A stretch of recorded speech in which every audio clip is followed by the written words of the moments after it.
नमस्कार दोस्तों, मैं फिर आप लोग के बीच हाजिर हुआ हूँ। आज आपको फिर देखिए बताएंगे। सब क्वेश्चन बार बार आप लोग फंसिएगा जरूर। कहता है एक 8 अंकों की एक संख्या है। 8 अंक का एक संख्या क्या क्या है? 2, 4, 6, x, 5, 3/2। ये 8 अंक की क्या है? संख्या है, जो 11 से क्या है? विभाजित है। 11 से कटना चाहिए, तब x और x प्लस वाई का न्यूनतम मान क्या हो सकता है? x प्लस वाई का। तो देखिए क्या करते हैं, विभाजित अल्टरनेट जोड़िए। 6 2 8, 8 5 13, 13 प्लस 22 कितना हो गया? 6 2 8, 8 5 13, 13 प्लस 22, 13 प्लस 22 हो गया। इधर से अल्टरनेटर जोड़िए, एक छोड़ के। 3 2 5, 5 प्लस एक्स, एक्स प्लस 9, यानी कितना हुआ? 3 2 5, 5 4 9, 9 प्लस एक्स। और ये दोनों का अंतर 11 के डिविजिबिलिटी का रूल है कि दोनों को घटा करके 0 के बराबर आना चाहिए। तो दोनों के घटा दीजिए, घटा करके 0 को बराबर आना चाहिए। तो आप देखिए 13 प्लस 22 माइनस 9 माइनस एक्स बराबर क्या हो जाएगा? 0। एक्स बराबर 0 हो जाएगा। अब देखिए क्या होता है, देखिए बाई क्या हो जाएगा? By minus x, by minus x, 13 में से 9 गया 4, यानी प्लस 4 बराबर 0, यानी ये एक्स है। ठीक है, ये क्या है? एक्स है।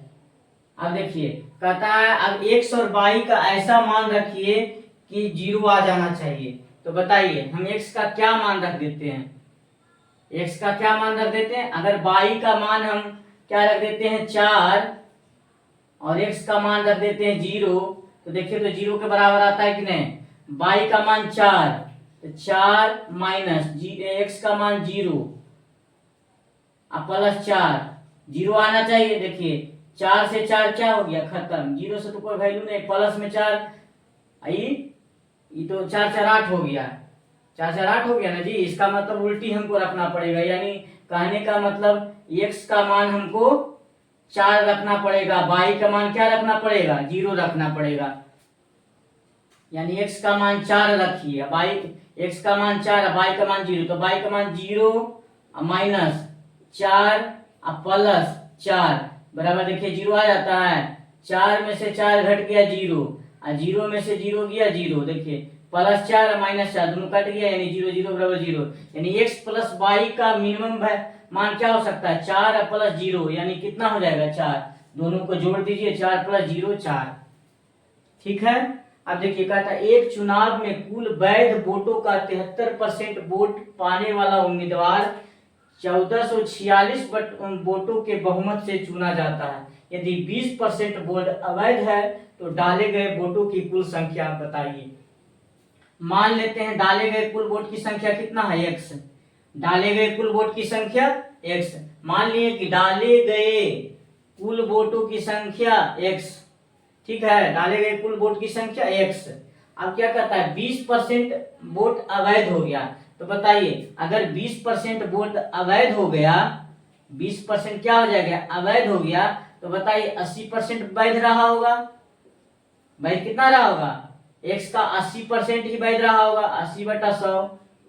अगर 20% अवैध रहा होगा तो कुल वोट का 80% वैध रहा होगा, यानी 80/100।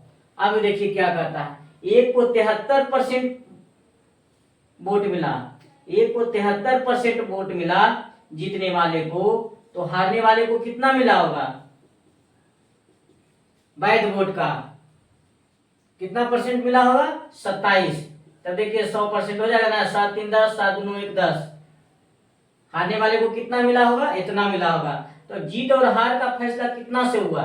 13 में से 7 गया 6, 6 में से 2 गया 4, यानी जीत और हार का फैसला कितना से हुआ होगा?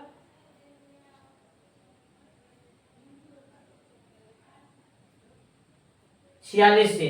तो इसका 46 और यहाँ देखिए जीत और हार का फैसला कितना से हुआ, इतना से, यानी इतना लोगों के बहुमत से जीत गया, चुना जाता है, यानी जीत और हार का फैसला इतना से हुआ। अब इसी को काटिए, 20 चौके 80, 20 पचे 100, 4 से काटिए, 4 से 25 चौके 100।